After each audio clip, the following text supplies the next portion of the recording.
1592년 조선의 평화로운 일상이 깨졌습니다. 일본이 조선을 침략하며 벌어진 전쟁, 바로 임진왜란이 일어난 것입니다. 지금부터 7년간 이어진 이 전쟁의 과정을 알아보겠습니다. 조선은 16세기 말까지 큰 전쟁 없이 비교적 평화로운 시기를 보내고 있었습니다. 그러나 사화가 일어나고 붕당 간 대립이 심해지면서 양반 사회가 분열되었고 군역 제도가 문란해져 국방력이 매우 약해져 있었습니다. 한편 일본에서는 100년이 넘게 이어진 전국 시대의 혼란을 끝내고 도요토미 히데요시가 통일을 이루고 권력을 잡았습니다. 그는 내부의 불만을 밖으로 돌리고 자신의 대륙 침략의 야욕을 채우기 위해 명을 정벌하러 가야 하니 길을 빌려달라는 구실로 조선을 침략하였습니다. 임진년 4월 일본군이 부산진을 기습적으로 상륙하면서 전쟁이 시작되었습니다. 일본군의 대규모 침략에 조선은 순식간에 부산진과 동래성을 빼앗겼습니다. 일본군은 서양식 신무기인 조총으로 무장하고 공격하였습니다. 지붕 위에서 일본군을 향해 기와를 던지는 여인, 활로 공격하는 조선군. 조선은 필사적으로 저항하였지만 조총으로 무장한 일본군을 막아낼 수 없었습니다. 패배를 직감한 동래부사 송상현은 국왕이 있는 곳을 향해 절을 하고는 끝까지 싸우다 전사하였으며 결국 조선의 남부 방어선은 무너지고 말았습니다. 일본군은 빠르게 북상하여 상주, 충주를 넘어 한양까지 진격하였습니다. 조선은 속수무책으로 무너졌고 전쟁이 시작된 지 20여일 만에 한양을 빼앗겼습니다.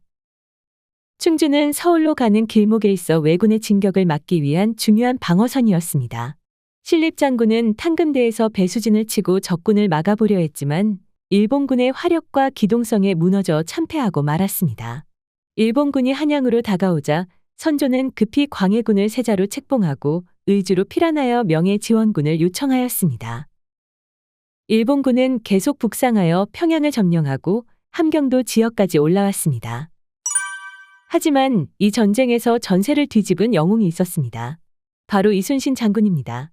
이순신이 이끈 수군은 옥포를 시작으로 사천, 당포, 한산도에서 연이어 승리하였습니다.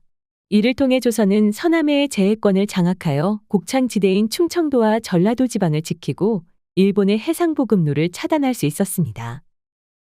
이순신은 한산도 대첩에서 배를 학의 날개 모양으로 펼쳐 적을 포위하여 공격하는 하객진 전법을 사용하여 일본 수군에 크게 승리하였습니다.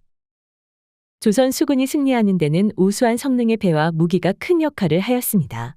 조선의 군선인 판옥선은 배의 밑바닥이 넓고 평평하여 얕은 물에서도 빠르게 방향 전환을 할 수 있었습니다.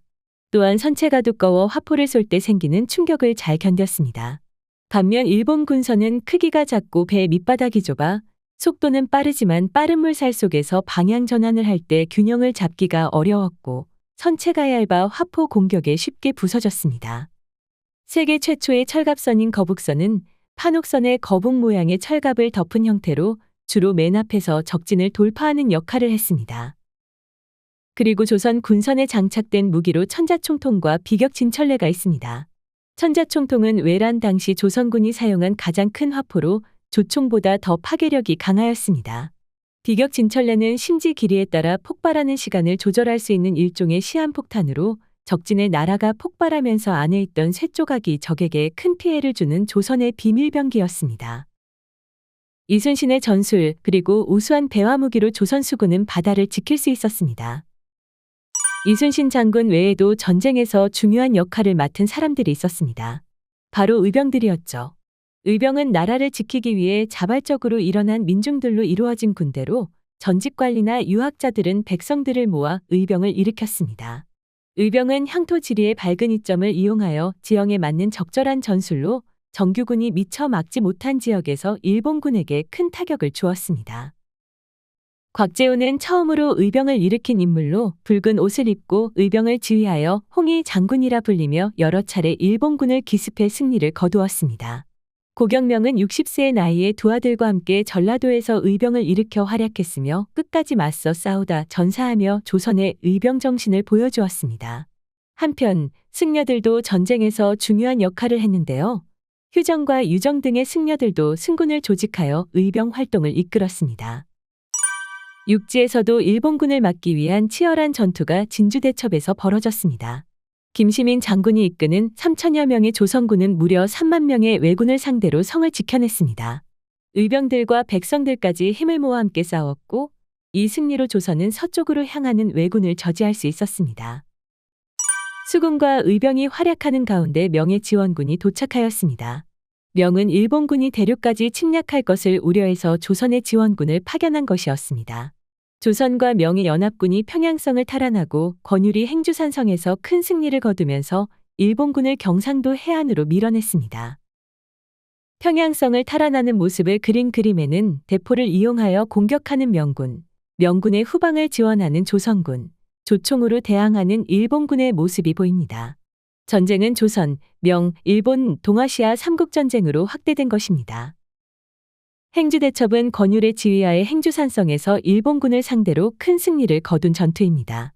권율은 지형을 활용한 방어와 효과적인 전술로 일본군의 한양 진격을 저지하였습니다. 특히 백성들도 돌을 던지고 뜨거운 물을 부으며 함께 싸웠기에 조선은 수적으로 불리한 상황에서도 대승을 거둘 수 있었습니다. 전쟁에서 불리해진 일본은 휴전을 제안해 명과 강화 교섭을 벌였습니다. 하지만 일본이 무리한 요구를 제시하면서 협상이 제대로 이루어지지 않았습니다. 결국 3년간의 휴전 협상은 결렬되고 말았습니다. 일본은 1597년 다시 조선을 침략하기 시작했는데요. 이를 우리는 정유재란이라고 부릅니다. 일본군은 빠르게 남해안 지역을 점령하며 전선을 확장했습니다. 정유재란은 조선에게 정말 큰 위기였습니다. 그때 다시 수군을 이끈 이순신은 명량에서 큰 승리를 거둡니다. 명량대첩은 이순신이 단 12척의 배로 330여 척의 일본 함대를 격파하며 큰 승리를 거둔 전투입니다. 명량해전에서 이순신은 울돌목의 빠른 물살을 이용해 일본군을 분산시키고 공격을 퍼부었습니다. 이 전투에서 조선 수군은 기적적으로 승리하여 일본군의 해상 진격을 막아냈습니다. 전쟁 상황이 불리해진 일본군은 1598년 도요토미 히데요시가 사망하자 조선에서 철수하기 시작하였습니다. 이때 이순신이 이끄는 수군이 퇴각하는 일본군과 마지막 전투를 벌였는데 그 전투가 바로 노량해전입니다. 이순신은 안타깝게도 이 전투에서 싸움이 한창이니 내가 죽었다는 말은 하지 말라는 말을 남기고 전사하였습니다. 이로써 7년간 이어진 임진왜란은 끝이 났습니다. 임진왜란은 우리에게 큰 상처를 남겼지만 동시에 나라를 지키고자 했던 조선 백성들의 용기와 단결을 보여준 역사적 순간이기도 했습니다.